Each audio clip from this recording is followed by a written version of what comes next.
Hello friends, good evening दोस्तों। इस video में हम लोग एसएससी जीडी एग्जाम 2024 के आल शिफ्ट में पूछा सकने वाले मोस्ट इंपॉर्टेंट सिलेक्टेड प्रश्नों को सॉल्व करेंगे।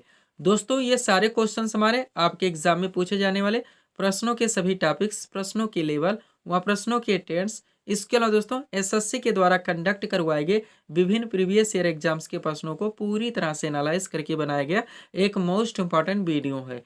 तो दोस्तों, आप लोग इन्हें कॉन्सेंट्रेट होकर सॉल्व करें। क्वेश्चंस कम सॉल्व होने पर पुनः प्रश्नों का रिवीजन करें ताकि एसएससी जीडी एग्जाम 2024 में आप लोग अच्छे से अच्छा स्कोर कर सकें। तो चलिए दोस्तों, ज़्यादा समय न लेते हुए हम लोग इन सभी मोस्ट इंपॉर्टेंट प्रश्नों को सॉल्व करना शुरू करते हैं। दोस्तों, क्वेश्चन नंबर 1 है हमारा, हाल ही में 22वें विधि आयोग के अध्यक्ष कौन बने हैं। करंट का मोस्ट इंपॉर्टेंट क्वेश्चन है दोस्तों, बिल्कुल आपके ट्रेंड में है। क्वेश्चन है हमारा, हाल ही में 22वें विधि आयोग के अध्यक्ष कौन बने हैं। करेक्ट आंसर होगा ऋतुराज अवस्थी।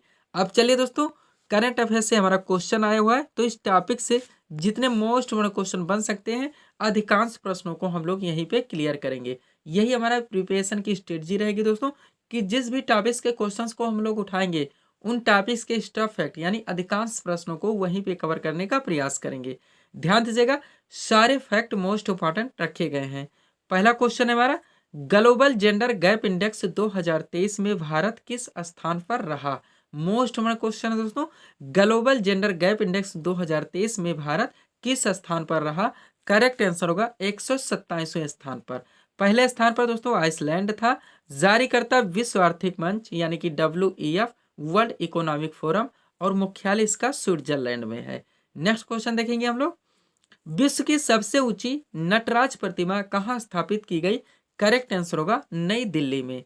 थोड़ा सा ऐसे इंपॉर्टेंट नोट देखेंगे, नई दिल्ली में भारत मंडपम के बाहर विश्व की सबसे ऊंची नटराज प्रतिमा स्थापित की गई है। भारत मंडपम का नाम आप लोग सुने होंगे, यहीं पे G20 शिखर सम्मेलन 2023 का आयोजन किया गया था। ऊंचाई नटराज प्रतिमा की 27 फीट है। चौड़ाई की भी बात की जाए तो 21 फीट है, और वजन लगभग इसका 18 टन के आसपास है। ये भी आप लोग ध्यान रखेंगे, फैक्ट में पूछा जा सकता है। अगला क्वेश्चन देखेंगे हम लोग, क्वेश्चन है दोस्तों हमारा, 33वां व्यास सम्मान 2023 से किसे सम्मानित किया गया।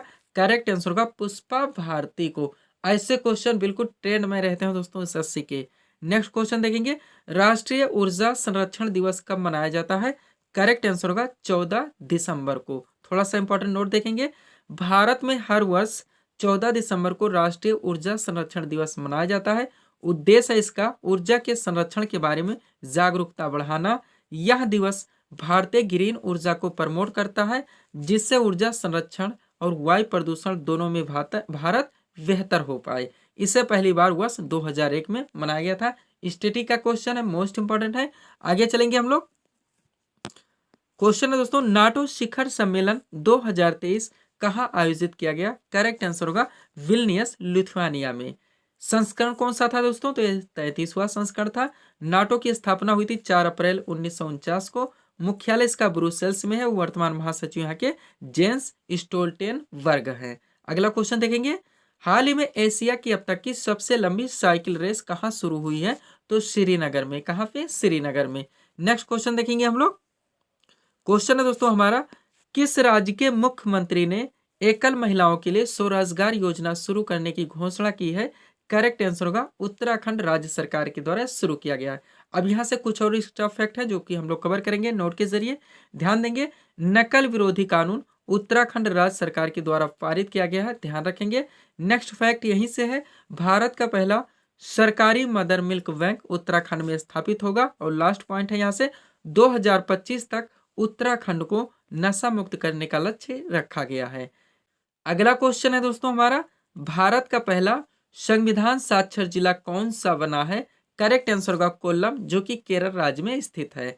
नोट देखेंगे यहाँ पे, संविधान साक्षर का अर्थ है लोगों को भारत के संविधान के बारे में साक्षर किया जाना। लास्ट क्वेश्चन देखेंगे दोस्तों करंट अफेयर से। क्वेश्चन है हमारा, स्वास्थ्य का अधिकार विधेयक लाने वाला भारत का पहला राज्य कौन है, तो राजस्थान है। कौन सा है, राजस्थान है। थोड़ा सा नोट देखेंगे यहाँ पे, स्वास्थ्य का अधिकार विधेयक राजस्थान के निवासियों को निजी प्रतिष्ठानों सहित अस्पतालों, क्लिनिकों और प्रयोगशालाओं में मुफ्त इलाज का अधिकार प्रदान करता है। अब चलेंगे दोस्तों, थोड़ा सा हम लोग PDF के बारे में बात करेंगे, पुनः क्वेश्चन की ओर चलेंगे। ध्यान देंगे आप लोग, 4 पीडीएफ यहाँ पे हमारा लगा हुआ है। सबसे पहले दोस्तों एसएससी जीडी के बारे में बात कर लेते हैं, जिसका यहाँ पे हम लोग प्रिपरेशन कर रहे हैं। इसका एग्जाम दोस्तों 20 फरवरी से स्टार्ट हो रहा है। हम लोग जानते हैं इसमें जो आपका पाठ्यक्रम रखा गया है जीके जीएस, जिसमें आपका जनरल साइंस भी शामिल है, करंट अफेयर्स व सामान्य हिंदी। इनके पूरे पाठ्यक्रम को टोटल 25 पीडीएफ के जरिए अच्छी तरह से कंप्लीट करवाया जा रहा है। पेड फीस केवल 50 रुपीज़ रखी गई। व्हाट्सअप नंबर आप लोगों के सामने, आप यहाँ पे मैसेज कर पीडीएफ ले सकते हैं। कमेंट के माध्यम से भी दोस्तों जानकारी ले सकते हैं, वहाँ डायरेक्टली इस पर कॉल करके बात भी कर सकते हैं। दूसरा पीडीएफ है हमारा बिहार एसएससी 10+2 2023 फरवरी में इसका भी एग्जाम कंडक्ट करवाया जाएगा। इसमें जो आपका पाठ्यक्रम है सामान्य ज्ञान, सामान्य विज्ञान व करंट अफेयर्स, इनके भी पूरे पाठ्यक्रम को टोटल 25 पीडीएफ के जरिए कंप्लीट करवाया जा रहा है। पेड फीस इसकी भी 50 रुपीज़ रखी गई। व्हाट्सअप नंबर आप लोगों के सामने है, जहाँ पे आप लोग मैसेज कर पीडीएफ ले सकते हैं या कमेंट के माध्यम से जानकारी कर सकते हैं। दोस्तों डायरेक्टली इस नंबर पे आप लोग कॉल कर बात भी कर सकते हैं। तीसरा पीडीएफ है हमारा यूपी पुलिस कांस्टेबल 2023 का, जिसमें आपका पाठ्यक्रम है जीके जीएस, आपका जनरल साइंस शामिल है, करंट अफेयर्स, पुलिस व्यवस्था से संबंधित सामान्य सचेतता के क्वेश्चंस, यूपी स्पेशल व सामान्य हिंदी। इनके पूरे पाठ्यक्रम को टोटल 40 पीडीएफ के जरिए कंप्लीट करवाया जा रहा है। पेड फीस इसकी 100 रुपीज़ रखी गई है। व्हाट्सअप नंबर आप लोगों के सामने है। लास्ट पीडीएफ दोस्तों यूपीपीएससी आरओ 2023 के है, इसके पीटी एग्जाम का, जिसमें 2 पेपर करवाए जाएंगे। 140 क्वेश्चन आप लोगों का सामान्य अध्ययन और 60 क्वेश्चन आपके हिंदी से पूछे जाएंगे। इनके भी पूरे पाठ्यक्रम को टोटल 40 पीडीएफ के जरिए कंप्लीट करवाया जा रहा है। पेड फीस इसकी भी दोस्तों 100 रुपीज़ रखी गई है। व्हाट्सअप नंबर आप लोगों के सामने, जिस पर आप लोग मैसेज कर पीडीएफ ले सकते हैं, कमेंट के माध्यम से भी जानकारी प्राप्त कर सकते हैं, वह डायरेक्टली इस नंबर पर कॉल कर बात भी कर सकते हैं। अब थोड़ा सा ध्यान देंगे दोस्तों, यहाँ पे मैथ व रीजनिंग जो आपका बचता है SSC GD, Bihar SSC, UP police में, आप लोग जानते हैं दोस्तों, थोड़ा सा अगर वहाँ से प्रैक्टिस करते हैं अच्छे ढंग से, तो आप लोगों की पूरी प्रिपरेशन कम से कम समय में पूरी तरह से कंप्लीट हो जाती है। बिहार एसएससी व एसएससी जीडी का कंबाइन नहीं किया जा सकता, आप लोग जानते हैं, क्योंकि एसएससी जीडी में आपके पाठ्यक्रम में हिंदी है, बिहार एसएससी में हिंदी नहीं है। बिहार एसएससी में बिहार जीके यानी बिहार स्पेशल से भी क्वेश्चन पूछे जाएंगे, जबकि एसएससी जीडी में नेशनल लेवल के क्वेश्चन शामिल होंगे। और बिहार एसएससी में दोस्तों जनरल साइंस यानी कि सामान्य विज्ञान का अच्छा खासा वेटेज है, लगभग 25 क्वेश्चन के आसपास यहाँ से पूछे जाएंगे, लेकिन एसएससी जीडी में कम पूछे जाएंगे, इसलिए कंबाइन इसका नहीं किया जा सकता, क्योंकि क्वेश्चन का जो ट्रेंड है दोस्तों काफ़ी डिफरेंस है और हम लोग किसी भी क्वेश्चन पे रिस्क नहीं ले सकते। चलते हैं दोस्तों नेक्स्ट क्वेश्चन की ओर। अगला क्वेश्चन है दोस्तों हमारा, भारतीय संविधान के किन अनुच्छेदों में, ध्यान देंगे आप लोग, भारतीय संविधान के किन अनुच्छेदों में नागरिकता संबंधी प्रावधान का वर्णन है? करेक्ट आंसर होगा अनुच्छेद 5 से 11 में। किसमें है? 5 से 11 में। ये क्वेश्चन दोस्तों हमारा आर्टिकल से आ रहा है, तो हम लोगों ने क्वेश्चन देखा, उनका आंसर किया। अब मोस्ट वन जो आर्टिकल से क्वेश्चन बनते हैं आपके पॉलिटी से, एक साथ हम लोग कवर करेंगे, ध्यान देंगे आप लोग। पहला क्वेश्चन रखा गया है, भारत का महान्यायवादी संविधान के किस अनुच्छेद के तहत आता है? करेक्ट आंसर होगा अनुच्छेद 76। मोस्ट इंपॉर्टेंट है एसएससी का दोस्तों, ध्यान रखेंगे आप लोग। प्रीवियस ईयर में जितने एग्जाम्स करवाए गए आप लोग उठा के देख सकते हैं, पूछे ही नहीं गए हैं, बार बार रिपीट भी हुए, कभी कॉन्सेप्ट आया है तो कभी आर्टिकल आया हुआ है। नेक्स्ट क्वेश्चन है, राज्य का महाधिवक्ता संविधान के किस अनुच्छेद के तहत आता है? तो दोस्तों वो अनुच्छेद 165 के तहत आता है, यानी महान्यायवादी अनुच्छेद 76 और महाधिवक्ता 165। अगला क्वेश्चन है, राष्ट्रपति द्वारा क्षमा दान की शक्ति किस अनुच्छेद के तहत आता है? तो अनुच्छेद 72 के तहत आता है। किसके तहत? 72 के तहत। नेक्स्ट है, भारत का नियंत्रक एवं महालेखा परीक्षक किस अनुच्छेद के तहत आता है? तो अनुच्छेद 148 के तहत आता है। आगे चलेंगे हम लोग नेक्स्ट पॉइंट की ओर। अगला पॉइंट है दोस्तों हमारा, धन विधेयक की परिभाषा संविधान के किस अनुच्छेद में वर्णित है? तो अनुच्छेद 110 में वर्णित है। अगला क्वेश्चन है, समान नागरिक संहिता का वर्णन संविधान के किस अनुच्छेद में है? तो अनुच्छेद 44 में है। अगला है, ग्राम पंचायत की स्थापना का प्रावधान संविधान के किस अनुच्छेद में है? तो अनुच्छेद 40 में। सारे सिलेक्टेड हैं दोस्तों, आप लोग देख सकते हैं, जितने भी प्रीवियस अभी हाल ही में दिल्ली पुलिस कांस्टेबल का हुआ है, सारे क्वेश्चन पूछे गए और रिपीट भी हुए हैं, आप मिला सकते हैं। अगला क्वेश्चन है हमारा, वार्षिक वित्तीय विवरण, जिसे हम लोग बजट के नाम से जानते हैं। आप लोग जानते हैं दोस्तों, बजट शब्द का संविधान में कहीं पर भी कोई वर्णन नहीं है, इसे वार्षिक वित्तीय विवरण के नाम से जाना जाता है, जिसका पहला दिन 1 अप्रैल है और लास्ट डेट क्या है दोस्तों? 31 मार्च है। अब चलिए क्वेश्चन पढ़ते हैं। वार्षिक वित्तीय विवरण यानी कि बजट का वर्णन संविधान के किस अनुच्छेद में आता है? तो अनुच्छेद 112 में आता है। नेक्स्ट क्वेश्चन है, अस्पृश्यता का अंत का वर्णन संविधान के किस अनुच्छेद में? तो अनुच्छेद 17 में है। व उपाधियों का अंत का वर्णन संविधान के किस अनुच्छेद में है? तो ये अनुच्छेद 18 में है। नेक्स्ट पॉइंट है वित्तीय आपातकाल की घोषणा का वर्णन संविधान के किस अनुच्छेद में? तो अनुच्छेद 360 में है। नेक्स्ट है वित्त आयोग का वर्णन संविधान के किस अनुच्छेद में? तो 280 में। सारे सिलेक्टेड हैं दोस्तों।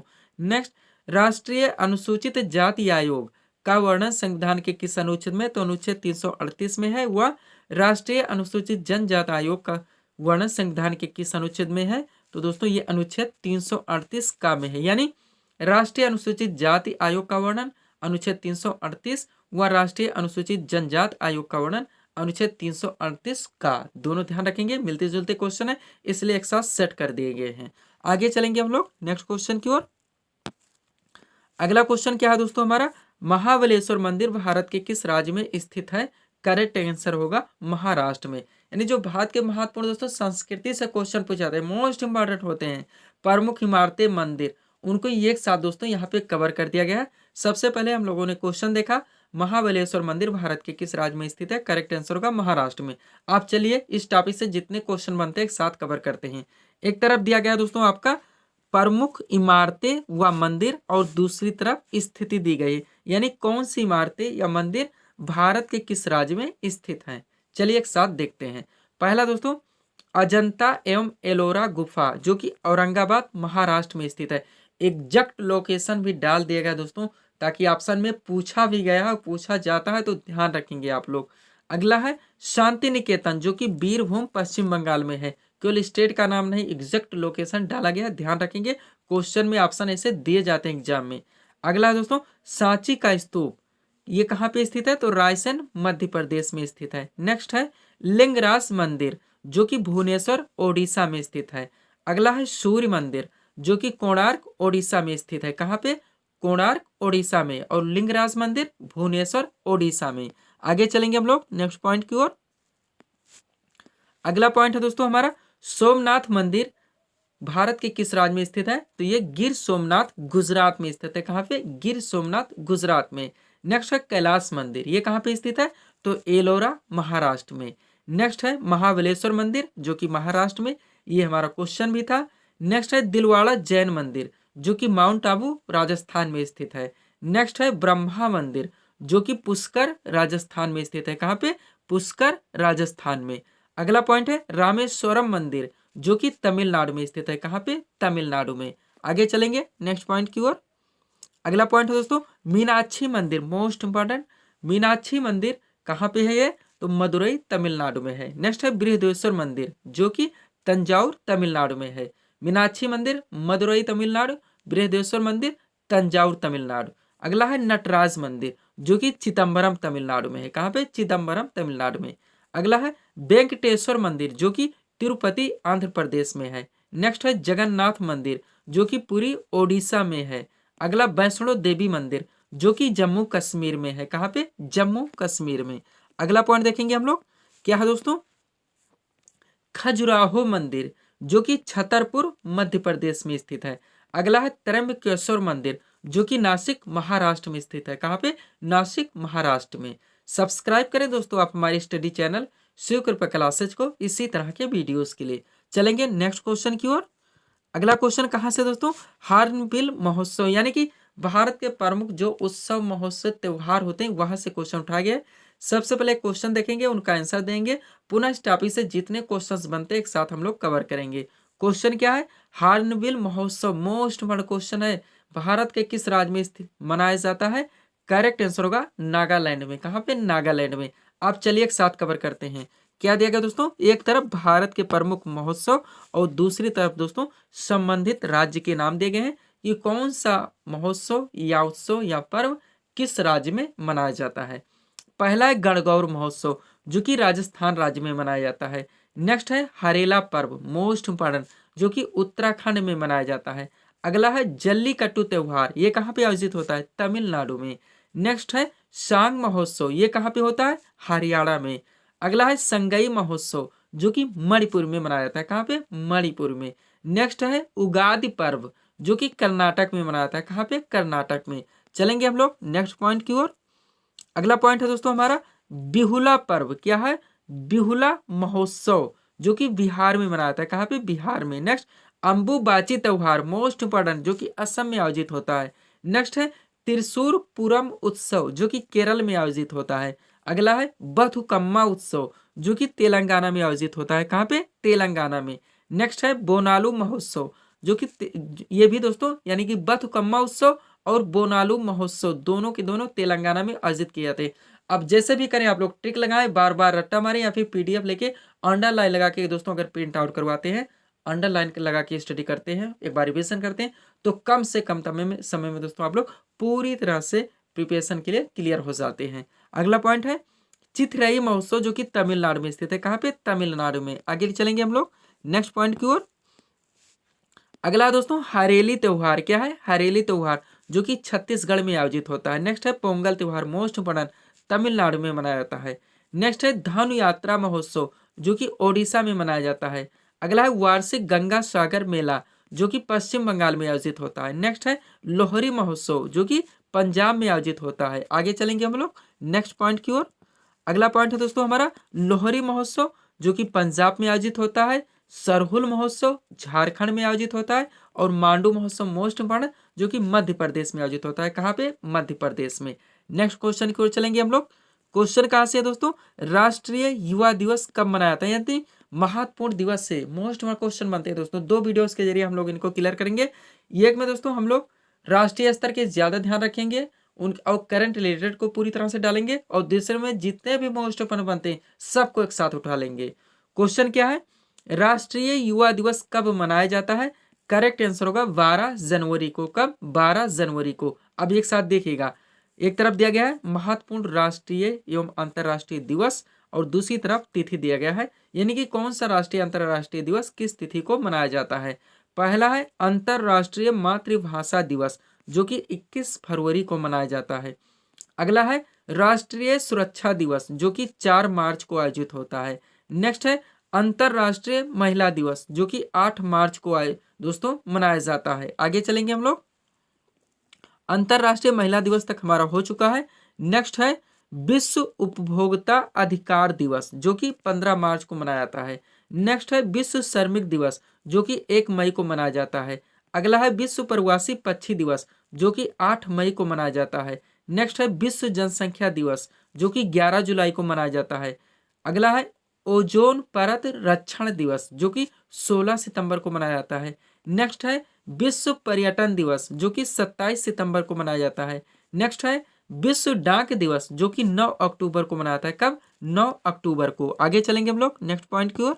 अगला दोस्तों विश्व पर्यटन दिवस। क्या है? विश्व पर्यटन दिवस जो कि 27 सितंबर को मनाया जाता है। नेक्स्ट है विश्व मधुमेह दिवस जो कि 14 नवंबर को मनाया जाता है। नेक्स्ट है संयुक्त राष्ट्र दिवस जो कि 24 अक्टूबर को मनाया जाता है। अगला है अंतरराष्ट्रीय मानवाधिकार दिवस जो कि 10 दिसंबर को मनाता है। सारे सिलेक्टेड है। संयुक्त राष्ट्र दिवस, विश्व मधुमेह दिवस, विश्व पर्यटन, विश्व डाक, अंतरराष्ट्रीय मानवाधिकार दिवस 10 दिसंबर। फिर है नागरिक सुरक्षा दिवस जो कि 6 दिसंबर को मनाया जाता है। नेक्स्ट है राष्ट्रीय उपभोक्ता दिवस, ये कब मनाया जाता है? 24 दिसंबर को। आगे चलेंगे हम लोग नेक्स्ट पॉइंट की ओर। अगला पॉइंट है दोस्तों हमारा 24 दिसंबर राष्ट्रीय उपभोक्ता दिवस तक हमारा हो चुका है। उसके बाद में है विश्व खाद्य दिवस जो कि 16 अक्टूबर को मनाया जाता है। नेक्स्ट है राष्ट्रीय विधि दिवस जो कि 26 नवंबर को मनाया जाता है। और लास्ट है यहाँ से विश्व बाल कोष दिवस जो कि 11 दिसंबर को मनाता है। कब? 11 दिसंबर को। अगला क्वेश्चन देखेंगे हम लोग। क्वेश्चन कहाँ से आया हुआ दोस्तों? भारत में प्रोजेक्ट टाइगर कब शुरू किया गया था? मोस्ट इम्पोर्टेंट क्वेश्चन है 1973 में। अब इसमें दोस्तों ऐसे क्वेश्चन शामिल किए गए स्टैटिक जीके के, जिसमें आपका दोस्तों पॉलिटी भी आएगा, इकोनॉमी भी आएगा, हिस्ट्री भी आएगा, ज्योग्राफी व विविध के दोस्तों मोस्ट जो वनडे एग्जाम से बार बार क्वेश्चन पूछे जाते हैं और रिपीट होते रहते हैं, इजी टू मॉडरेट, उन सभी प्रश्नों को यहाँ पे शामिल करने का प्रयास किया गया है। ध्यान देंगे आप लोग। चलते हैं पहले क्वेश्चन की ओर। प्रायद्वीपीय भारत की सबसे ऊंची चोटी कौन सी है? करेक्ट आंसर होगा अनाई मुडी। नेक्स्ट क्वेश्चन है भारतीय राष्ट्रीय कांग्रेस के प्रथम अध्यक्ष कौन थे? तो WC बनर्जी थे, यानी कि बेमेश चंद बनर्जी। नेक्स्ट पॉइंट है विश्व पर्यावरण दिवस किस तिथि को मनाया जाता है? तो 5 जून को मनाया जाता है। कब? 5 जून को। अगला है स्वतंत्र भारत के प्रथम लोकसभा अध्यक्ष कौन थे? तो गणेश वासुदेव मौलंकर थे। नेक्स्ट पॉइंट है ब्रिक की क्रियात्मक इकाई क्या कहलाती है? तो नेफ्रॉन कहलाती है। क्या? नेफ्रॉन। अगला पॉइंट देखेंगे हम लोग, ब्रिक की क्रियात्मक इकाई क्या कहलाती है, तो नेफ्रॉन कहलाती है। यहाँ तक हमारा हो चुका है। नेक्स्ट है 1857 के विद्रोह के दौरान भारत के गवर्नर जनरल कौन थे, तो लॉर्ड कैनिंग थे। ध्यान रखेंगे, मॉडरेट लेवल का क्वेश्चन है।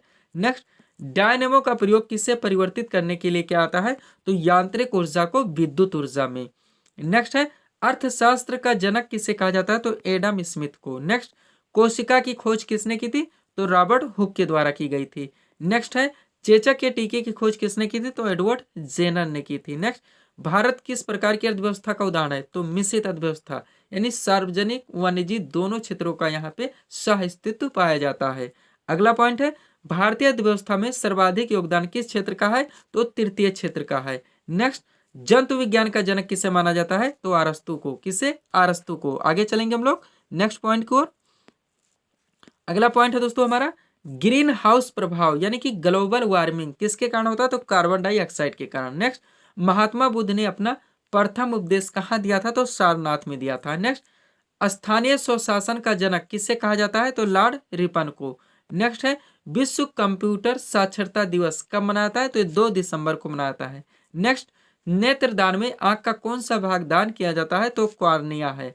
अगला पॉइंट, किस विटामिन में कोबाल्ट पाया जाता है, वेरी वेरी इंपॉर्टेंट क्वेश्चन, तो विटामिन B12 है। नेक्स्ट, थॉमस कप किस खेल में दिया जाता है, तो बैडमिंटन में, या डायरेक्टली पूछा जा सकता है थॉमस कप किस खेल से संबंधित है, तो बैडमिंटन से। दोनों तरफ से ध्यान रखेंगे। नेक्स्ट, संविधान सभा की प्रथम बैठक कब हुई थी, करेक्ट आंसर होगा 9 दिसंबर 1946 को। ऐसे क्वेश्चन में डेट वाइज भी दोनों ध्यान रखने का प्रयास करें। अगला पॉइंट है आर्य समाज के संस्थापक कौन थे, तो स्वामी दयानंद सरस्वती थे। और आज के सीरीज का दोस्तों लास्ट क्वेश्चन है, लावड़ी किस राज्य का प्रसिद्ध लोक नृत्य है, तो महाराष्ट्र का है। कहाँ का, महाराष्ट्र का। तो ये था दोस्तों इस सीरीज के टॉप एमसीक्यूज के प्रश्न, जिनको यहाँ पे हम लोगों ने सॉल्व किए हैं। उम्मीद है दोस्तों आप सभी लोगों ने सॉल्व किए होंगे और देखे होंगे कि यहाँ से आपके कितने प्रश्न सही हो रहे हैं। तो दोस्तों इसी तरह के वीडियोस के लिए आप हमारे स्टडी चैनल शिव कृपा क्लासेस से जुड़े हैं, चैनल को सब्सक्राइब करें ताकि हमारे द्वारा दी जाने वाले सभी वीडियोस आप क्रम से सबसे पहले देख सकें। तो मिलते हैं दोस्तों हम नेक्स्ट वीडियोस में। Thanks for watching.